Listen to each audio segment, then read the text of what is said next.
Bismillahirrahmanirrahim. Assalamualaikum warahmatullahi wabarakatuh. Innal hamdalillah nahmaduhu wa nasta'inuhu wa nastaghfiruh wa nastahdihi wa na'udzu billahi min syururi anfusina wa sayyiati a'malina. May yahdihillahu fala mudhillalah wa may yudlilhu fala hadiyalah. Asyhadu an la ilaha illallah wahdahu la syarikalah wa asyhadu anna Muhammadan abduhu wa rasuluhu alladzi la nabiyya ba'dah. Allahumma shalli wa sallim ala hadan nabiyil karim sayyidil awwalin wal akhirin Muhammadin wa ala alihi wa sahbihi ajma'in. Qalu subhanaka la ilma lana illa ma 'allamtana innaka antal alimul hakim.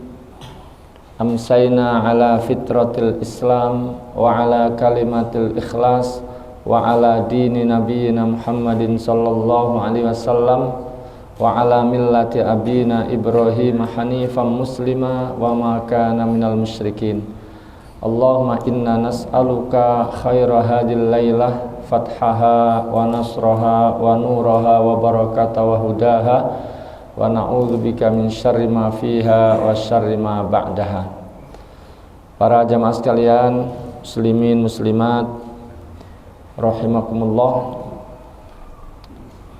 pada kesempatan sebelumnya terakhir yang kita bahas adalah mengawali bahasan seputar sholat sunnah, sholat tatawu.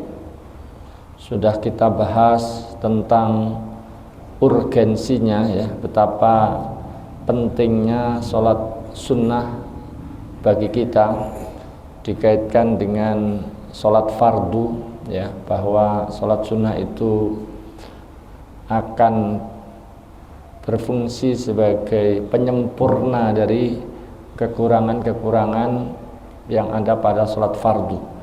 Di samping juga akan meninggikan derajat dan menghapus kesalahan-kesalahan.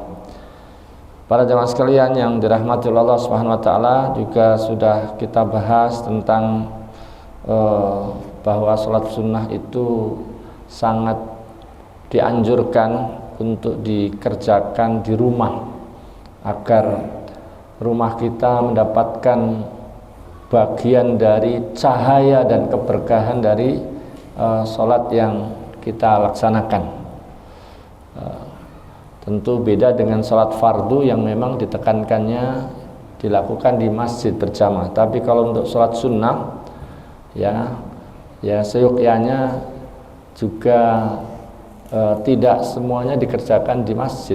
Ada memang yang memang dianjurkan di masjid, tapi secara umum rumah kita mesti disisakan bagian dari sholat kita untuk dikerjakan di rumah, agar rumah kita tidak seperti kuburan, ya. Maka agar tidak sepi dari kebaikan berupa sholat maupun tilawah, maka ya ibadah-ibadah sunnah tersebut dianjurkan dikerjakan di rumah.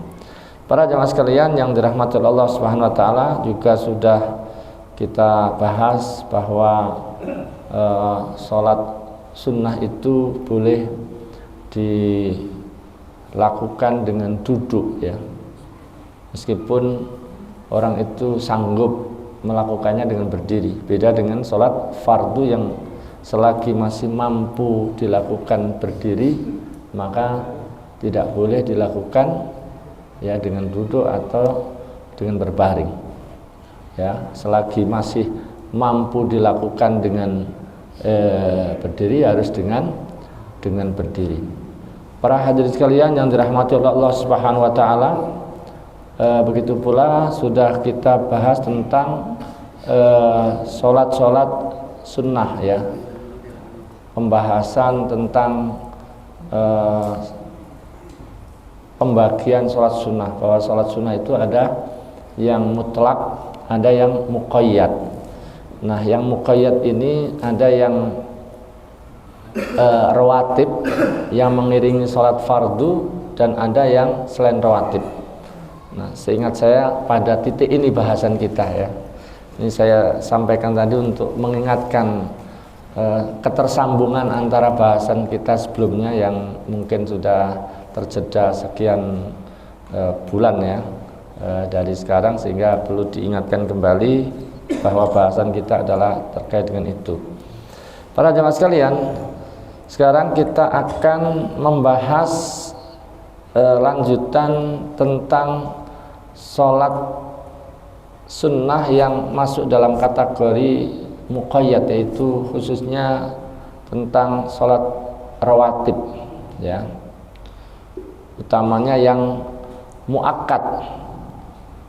Nah, bagian pertama yang akan kita bahas adalah tentang sunnatul fajri, yaitu sholat sunnah fajar, atau bahasa yang lainnya adalah qobliyah subuh, di mana di dalam hadis-hadis berkaitan dengan qobliyah subuh ini kita akan temukan bahwa qobliyah subuh itu adalah sangat dicintai oleh Rasulullah, bahkan lebih daripada kecintaan beliau terhadap ad-dunya. Rasulullah SAW pernah bersabda berkenaan dengan qobliyah subuh, huma ahabbu ilayya minad dunya jami'an. 2 rakaat fajar, 2 rakaat qobliyah subuh itu lebih aku cintai daripada dunia secara keseluruhan. Begitu pula di dalam satu hadis juga Rasulullah pernah mengatakan, la tada'u rak'atail fajri wa in taradatkumul khail. Jangan kalian tinggalkan 2 rakaat fajar, 2 rakaat qobliyah subuh, meskipun kalian sedang diserang musuh ya, meskipun dalam medan perang. Nah, itu tentu menunjukkan betapa pentingnya, meskipun lagi diserang musuh pun tetap dianjurkan untuk dikerjakan. Bahkan di antara salat-salat sunnah yang begitu mendapat perhatian lebih dibandingkan yang lainnya adalah 2 rakaat qobliyah subuh. Begitu dikatakan oleh istri beliau, yaitu Sayyidatuna Aisyah radhiyallahu anha ya. Para jemaah sekalian, dan Rasulullah juga pernah mengatakan rakaatul fajri khairun minad dunya wa ma fiha. 2 rakaat qobliyah subuh itu adalah lebih baik daripada dunia dan seluruh isinya. Bukan sama Pak ya, lebih baik. Jadi lebih baik daripada minat dunya wa ma fiha. Ma'asyiral muslimin rahimani rahimakumullah, dan di antara amalan yang sangat disegerakan oleh Rasulullah untuk dikerjakan dibandingkan yang lain-lain, kebaikan-kebaikan yang lain adalah 2 rakaat qobliyah subuh. Kemudian para jamaah sekalian, dalam pelaksanaannya, melaksanakan qobliyah subuh itu dilakukannya dengan ringan, tidak terlalu lama ya. Bacaannya dianjurkan singkat ya. Nah, singkatnya bagaimana? Nah, ini kita lihat beberapa riwayat seperti pernah disampaikan oleh istri beliau Sayyidatuna Hafsah ya. Beliau pernah berkata, kan Rasulullah SAW yusolli rak'atail fajri qabla subhi fi baiti yukhaffifuhuma jiddan ya. Rasulullah mengerjakan 2 rakaat fajar, 2 rakaat qobliyah subuh ya, di rumahku. Beliau melakukan dengan ringan sekali, dengan pendek sekali. Nah, dari sisi ini, dari hadis ini kita paling enggak ada 2 kesimpulan. Pertama, beliau melakukan di rumah ya, di rumah salah seorang istri beliau, yaitu Hafsah. Yang kedua, pelaksananya adalah ditakhfif, dilakukan dengan apa?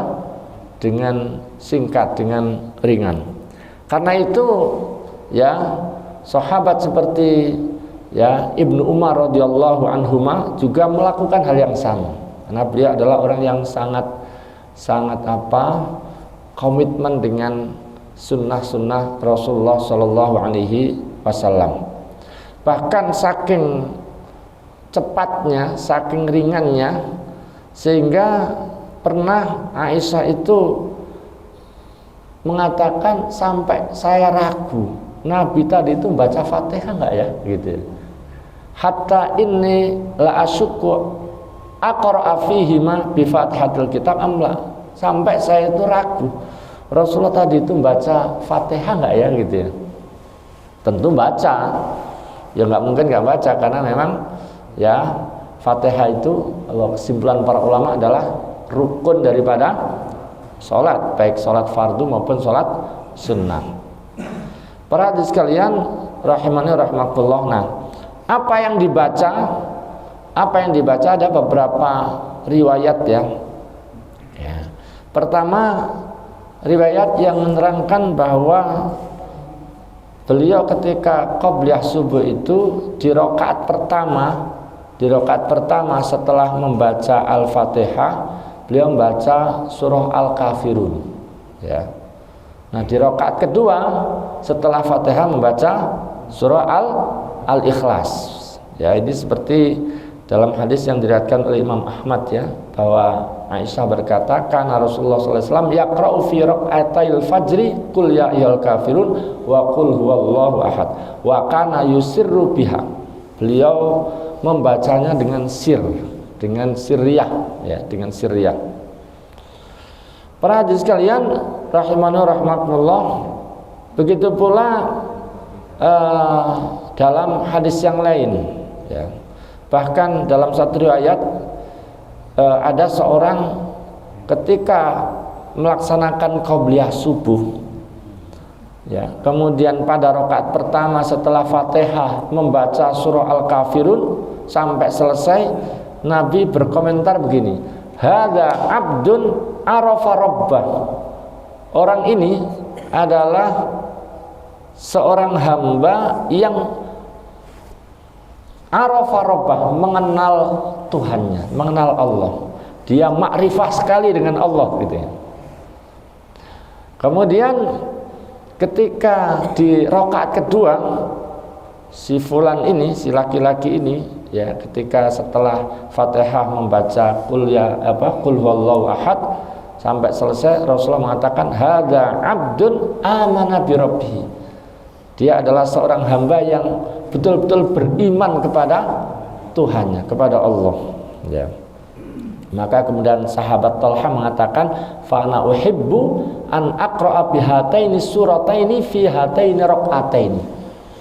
Maka saya sangat senang membaca dua surat ini pada setiap kali melaksanakan qobliyah subuh. Jadi membacanya karena memang dianjurkan, bukan karena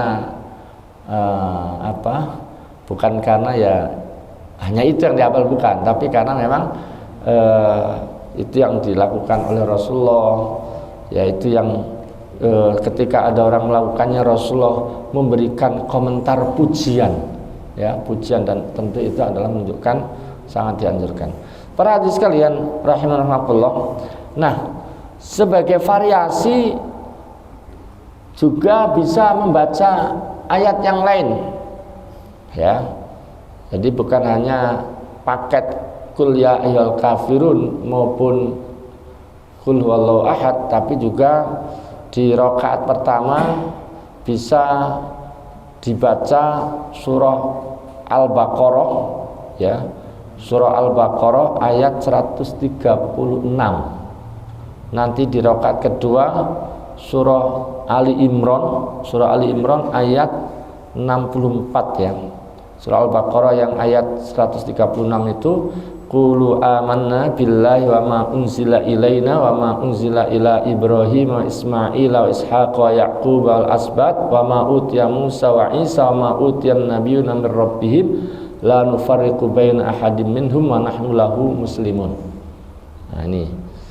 Nah, nanti rakaat kedua setelah Fatihah baca surah Al-Imran ayat 64 ya. Qul ya ahlal kitabi ta'alu ila kalimatin sawa'in bainana wa bainakum alla ya na'budu illallah wa la nusyrika bihi syai'a wa la yattakhidha ba'duna ba'da wa la yattakhidha ba'duna ba'dan arbaban min dunillah fa in tawallaw faqulu syahadu bi anna muslimun. Nah, ini juga bisa sebagai salah satu variasi bacaan.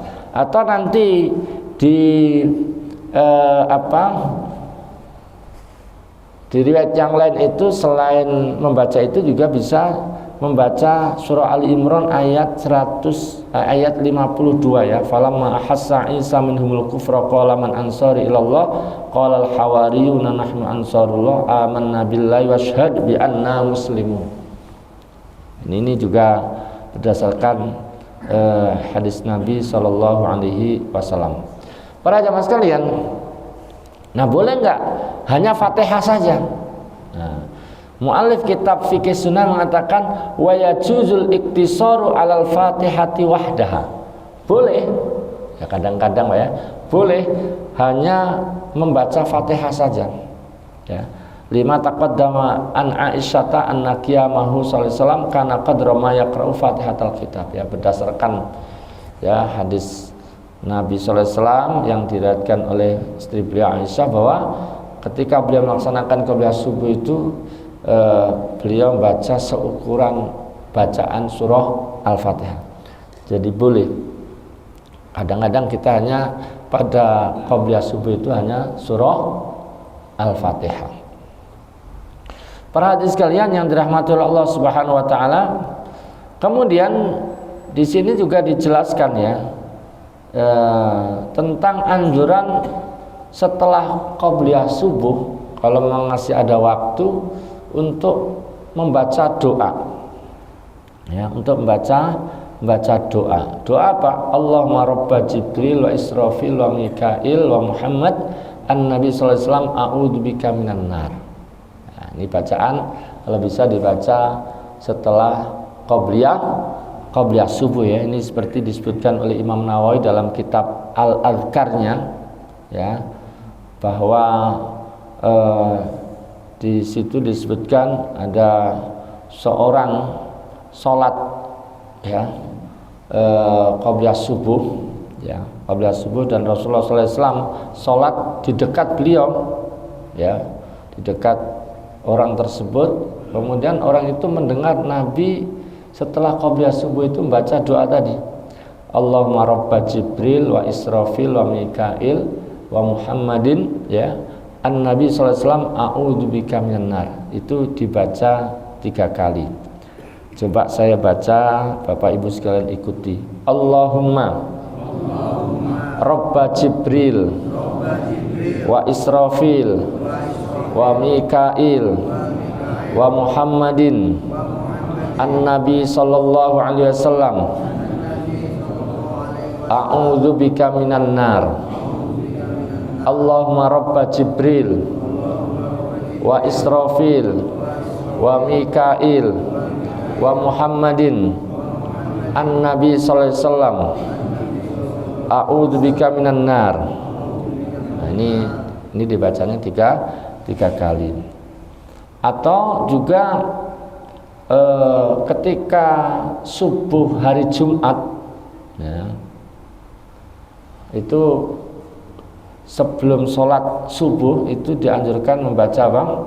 Astaghfirullahalladzi la ilaha illallah hayyul qayyum wa atubu ilaih 3 kali ya. Di sini disebutkan riwayat dari sahabat Anas dari Nabi sallallahu alaihi wasallam, qala man qala sabihata yaumil jum'ah qabla sholatil ghadah ya, siapa yang di waktu subuh hari Jumat sebelum sholat subuh membaca astaghfirullahalladzi la ilaha illallahul hayyul qayyum wa atubu ilaih 3 kali, ghafarallahu ta'ala dzunubahu walau kanat mithla zabadil bahri, maka dosa-dosanya utamanya dosa-dosa kecil akan diampuni meskipun jumlah dosanya itu sebanyak buih di lautan. Baik, kemudian para jamaah sekalian yang dirahmati oleh Allah Subhanahu wa taala, samping itu kalau memang waktunya masih ada, di sini kayaknya agak longgar Pak ya. Nah, ada yang kalau maghrib itu habis azan langsung nggak ada jedanya, langsung qomat. Di sini alhamdulillah saya maghrib tadi itu masih di rumah, sini masih belum qomat ya. Jadi artinya cukup untuk ini. Nah, subuh juga 15 menit Pak di sini. 15 ya. Nah, bagi jamaah sekalian yang rumahnya berada di sekitar masjid atau dekat gitu ya. Ini ada kesunahan yang barangkali bisa dipraktekkan ya. Bahwa Rasulullah SAW itu kalau habis melaksanakan qobliyah subuh, dan tentu itu beliau lakukan di rumah, itu setelah itu beliau terus berbaring ya, rebahan miring ke kanan ya. Ini seperti diceritakan oleh istri beliau Aisyah, karena Rasulullah SAW idza raqa'atal fajri ittaja'ala shiqqihil aiman. Rasulullah apabila selesai melaksanakan 2 rakaat fajar, 2 rakaat qobliyah subuh, beliau miring ke kanan, rebahan miring ke kanan ya. Jadi ini di rumah. Ini tadi di rumah Pak ya, bukan di masjid ya, ntar di masjid. Jadi ini utamanya adalah di rumah ya. Dalam riwayat yang lain itu disebutkan karena Rasulullah SAW idza shalla raka'atil fajri fa in kuntu naimatan ittaja wa in kuntu mustaiqidatan haddatsani. Ini kata Aisyah ya. Rasulullah itu apabila sudah selesai melaksanakan qobliyah subuh 2 rakaat, kalau saya itu saat itu masih tidur, beliau terus tadi berbaring miring ke kanan. Tapi kalau saat itu saya sudah bangun, maka beliau berbicara dengan aku. Beliau ya ngobrol dengan saya, ya, berkata-kata kepada saya. Nah ini sekali lagi ini kalau ya artinya tidak selalu harus begitu, tapi sesekali ya itu sekali dipraktekkan. Kalau utamanya yang memang sholatnya di rumah, ya sholatnya di rumah yang dekat-dekat, nah ini sekali-kali habis qobliyah subuh terus rebahan sebentar ya, tapi ya jangan terus kebablasan ya Pak ya, jangan terus ini karena waktu pendek seperti itu kadang justru rawan ya. Para jamaah sekalian yang dirahmati Allah Subhanahu wa taala. Kemudian hal lain yang perlu dijelaskan di sini bahwa begitu pentingnya qobliyah subuh ini, sehingga bagi seseorang yang belum melaksanakan karena ke masjid keburu sudah iqamah, maka kan kalau sudah iqamah di masjid maka jangan sholat sunnah lagi. Sepenting-pentingnya qobliyah subuh ya, kalau sudah iqamah kita masuk ke masjid terus qomat sudah dikumandangkan, maka jangan sholat qobliyah subuh pada saat itu jangan, tapi langsung bergabung bersama jamaah. Nah, kapan qobliyah subuhnya? Dilakukan sesudahnya ya, dikodok ya, karena di dalam riwayat itu disebutkan ya bahwa ada seorang yang ke masjid untuk melaksanakan sholat ya. Nah saat itu mendapati Nabi sudah melaksanakan atau mengimami sholat subuh. Nah dia sendiri belum melaksanakan qobliyah subuh. Maka ketika dia sudah selesai sholat bersama Nabi, beliau melakukan qobliyah subuh. Nah saat itu terus Nabi nanya, sholat apa ini? Maka kemudian beliau terangkan bahwa ini adalah qobliyah subuh yang belum terlaksana, belum beliau lakukan sebelumnya. Ternyata mendapatkan penjelasan itu Nabi tidak komen apa-apa, tidak menyalahkan, tidak melarang ya. Dan diamnya Nabi itu tentu menjadi isyarat bahwa itu boleh dilakukan seperti itu. Atau bisa juga dilakukan ketika matahari sudah terbit ya, jadi melaksanakannya bisa setelah matahari terbit atau pas setelah melaksanakan sholat subuh. Dalam satu riwayat Rasulullah mengatakan, malam yusolli raq'atail fajri hatta tatlu asyamsu falyusolliha. Siapa yang belum sholat 2 rakaat fajar sehingga matahari terbit, sampai matahari terbit, maka hendaklah dia melakukannya. Nah, saking pentingnya tetap diqadha, Pak. Sebagian kita kalau sudah lewat ya sudah selesai. Nah, mestinya tidak. Ini karena saking pentingnya qabliyah subuh, sehingga kalau kita telat, dan tentu pada saat itu kita mengutamakan sholat berjamaah bersama imam ya, kalau sudah qomat, maka qabliyah subuh itu kita lakukan bisa setelah sholat subuh itu, atau misalnya kok sampai matahari terbit kita belum lakukan, ya nanti dilakukan setelah matahari terbit. Para hadirin sekalian yang dirahmati Allah Subhanahu wa taala, bahkan seandainya Bapak Ibu sekalian, seandainya kita itu telat bangun sekalipun, namanya manusia kadang juga ya kesiangan itu ya, misalnya sekarang adzan subuh jam 4.40 berapa? Ya kurang lebih itu ya. Nah itu misalnya, nah kita bangun taruhlah jam 5:04. Nah yang kalau kita tidak sedang di masjid untuk berjamaah ya, atau taruhlah tadi karena tentu itu sudah bubar ya di masjid ya, terus kemudian akhirnya kita memutuskan sholat di rumah misalnya ya, sholat di rumah ya, sebisa mungkin qabliyah subuh dulu baru sholat subuh. Nah misalnya kok suami istri terlambat ya, sama-sama telatnya ya, nanti jamaah misalnya di rumah, dan sebelum itu qabliyah subuh dulu baru kemudian sholat subuh. Bahkan seandainya telatnya itu telat banget ya, misalnya jam setengah 6 ya, kalau memang masih ada waktu qabliyah subuh dulu. Kalau memang masih cukup untuk juga subuh sebelum matahari terbit, maka qabliyah subuh.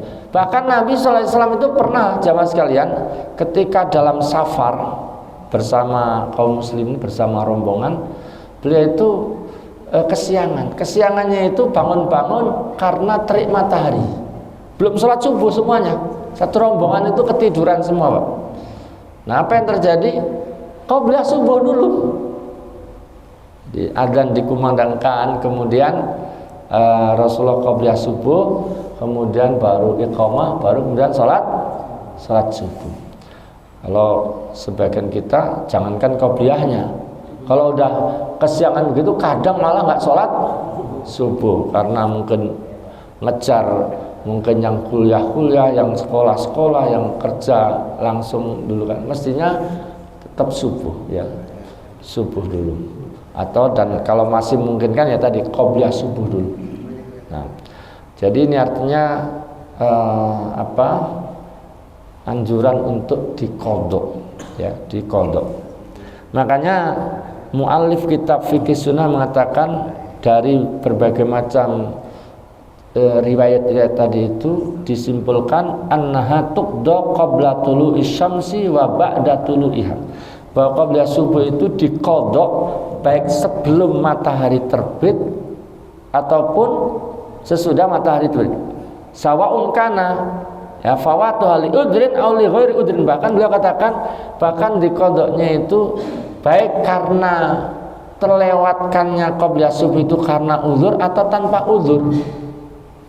Umumnya mungkin kita karena udzur ya Pak, tapi seandainya ada yang karena sebenarnya nggak udzur, kadang adzan mungkin lagi masih ngerjain apa gitu ya, yang nggak penting-penting amat, akhirnya keburu qomat. Nah itu sebenarnya kan nggak udzur itu. Nah seandainya terlewatkannya itu tidak karena udzur pun, kalau mu'allif kitab ini tetap dianjurkan untuk diqadha. Nah diqadha itu, kalau diqadha di masjid mungkin akan menimbulkan pertanyaan, itu sholat apaan itu? Kan nggak ada ba'diyah misalnya begitu ya. Dan biar nggak banyak komen dan penjelasan yang mungkin dia nggak ingin memperpanjang lebar itu ya, mungkin dilakukan di rumah. Jadi intinya diqadha. fatat wahdaha au ma'asbihat. Bahkan di sini katakan baik wasawaun fatat wahdaha amma as-subhi, baik itu terlewatkannya itu hanya qobliyahnya atau bahkan bersama subuh itu sendiri. Nah itu kesimpulan daripada mu'alif kitab ini. Nah, tetap dianjurkan untuk diqadha. Baik jamaah sekalian, sampai di sini sebelum dilanjut ada pertanyaan Pak? Ya silakan. Ya tadi kodok kan biasanya adaan, nah ini kodoan, nah gitu kan biasanya kalau yang dilafalkan kan ada apa? Adaan, nah ini kata adaan itu diganti kata kodoan kalau yang dilafalkan. Kalau enggak dilafalkan ya cukup dalam hati itu niatnya kodok, karena disebut kodok itu kan kalau memang itu sudah di luar waktunya. Selagi masih dalam jatah waktunya maka itu masih disebut adaan. Misalnya sholat subuh itu taruhlah jam 6 itu terbit matahari, jam 6 kurang 10 menit ya dia baru sholat subuh, ya tetap adaan, tetap masih dalam jatah waktunya meskipun itu sudah waktu makruh. Karena ada beberapa sholat itu yang ada waktu utama, ada waktu jawas, ada waktu makruh kan gitu. Nah, selagi masih dalam jatah waktunya maka itu disebut adaan. Tapi kalau sudah di luar waktunya, kalau qobliyah subuh itu kan normalnya sebelum sholat subuh, kalau dilakukan sesudah sholat subuh itu sudah disebut qadha. Begitu Pak ya. Baik, ada lagi Pak? Kalau tidak untuk yang waktu syuruk itu apa Ustaz? Maksudnya perbatasan antara subuh sama matahari terbit atau gimana? Waktu syuruk itu. Syuruk? Ya. Maksudnya sholat syuruk? Ya, waktu syuruk. Syuruk itu artinya terbit. Apa itu batasan subuh? Nah ya, jadi gini, sholat itu ada waktunya. Umumnya sholat itu, misalnya sholat zuhur, mulai waktu sholat zuhur itu dari zawal, matahari terbenam, matahari tergelincir ya, sudah mulai condong ke arah barat, itu mulainya. Nanti batas akhirnya umumnya itu adalah batas akhirnya, batas maksimalnya itu adalah datangnya waktu asar. Begitu asar batas akhirnya sampai maghrib. Isya maghrib batas akhirnya sampai isya. Nah subuh itu batas akhirnya bukan sampai zuhur tapi sampai matahari terbit, sampai syuruk tadi itu ya, sampai syuruk. Nah, jadi kalau normalnya standarnya ya subuh itu jangan sampai dikerjakan setelah matahari atau saat sampai matahari terbit, jangan, sebelum itu. Ya idealnya ya di awal waktu setelah adzan sholat subuh, setelah adzan subuh kemudian kita bisa melaksanakan qobliyah, kemudian setelah itu segera melaksanakan sholat subuh, idealnya itu. Nah nanti setelah itu waktu jawas, waktu apa? Waktu mas boleh. Nah mentoknya adalah sampai matahari terbit, bukan sampai zuhur, sampai matahari terbit. Begitu Pak. Nah, batasannya itu. Tapi seandainya ada yang ketiduran jam 7 baru bangun, kapan sholatnya? Ya saat bangun itu. Ada orang yang kelupaan, kapan sholatnya? Ya saat ingat. Sekarang belum sholat malam ini misalnya karena sibuk, belum sholat isya, sampai besok siang belum ingatnya itu besoknya, besok malamnya. Semalam saya perasaan belum sholat isya, maka sholat isya yang sebelumnya, yang sehari sebelumnya belum dikerjakan, ya dikerjakan saat ingat tadi. Begitu Pak. Nah tadi batasnya sholat subuh tadi itu, batas sampai mentoknya, sampai batas akhirnya adalah sampai matahari terbit ya. itu mentoknya. Tapi kalau ada yang memang matahari terbit belum sholat karena ketiduran, ya saat bangun itulah dia sholat. Begitu Pak maksudnya pertanyaan. Ya. Atau yang dimaksud yang ditanyakan sholat syuruk. Nah kalau yang sholat syuruk adalah sholat yang dilakukan oleh seseorang setelah seseorang itu melaksanakan sholat subuh berjamaah. Sholat berjamaah, kemudian dia duduk di tempatnya itu berzikir kepada Allah sampai terbit matahari. Nah, ketika sudah terbit matahari, jangan langsung saat terbit, jangan di sini kan biasanya ada bunyi titit. Nah, saat titit itu belum boleh itu, karena itu saat matahari terbit, ya ada jeda lah 10 menit atau 15 menit ya, 4 jam gitu ya. Nah, itu baru melaksanakan sholat syuruk. Tentu secara umum sholat syuruk itu utamanya laki-laki ya dilakukan di masjid. Tapi bagaimana dengan ibu-ibu? Misalnya ibu-ibu, boleh nggak sholat syuruk itu dilakukan di rumah? Kalau memang ibu-ibu tersebut memang karena satu dan lain hal, ya tidak bisa ke masjid karena mungkin punya anak bayi atau karena suatu hal yang menghalangi dia tidak ke masjid, maka mungkin ibu-ibu itu mengerjakan sholat syuruk di rumah, asalkan dia sholatnya di rumah tadi sholat berjamaah. Maka ini ibu-ibu usahakan meskipun ya suatu ketika sholat fardunya itu di rumah, usahakan tetap berjamaah. Ini sebagian di antara kaum muslimin jamaahnya itu kalau di masjid, begitu melaksanakan di rumah itu kadang-kadang tidak terlalu memperhatikan jamaah ini. Nah, utamanya ibu-ibu ya, kalau bapak-bapak ya memang sangat dianjurkan untuk mengerjakan sholat fardu itu di masjid secara berjamaah. Bahkan ada yang mengatakan sholat jamaah di masjid itu hukumnya bukan sunnah saja, tapi fardu, wajib. Ya, wajib.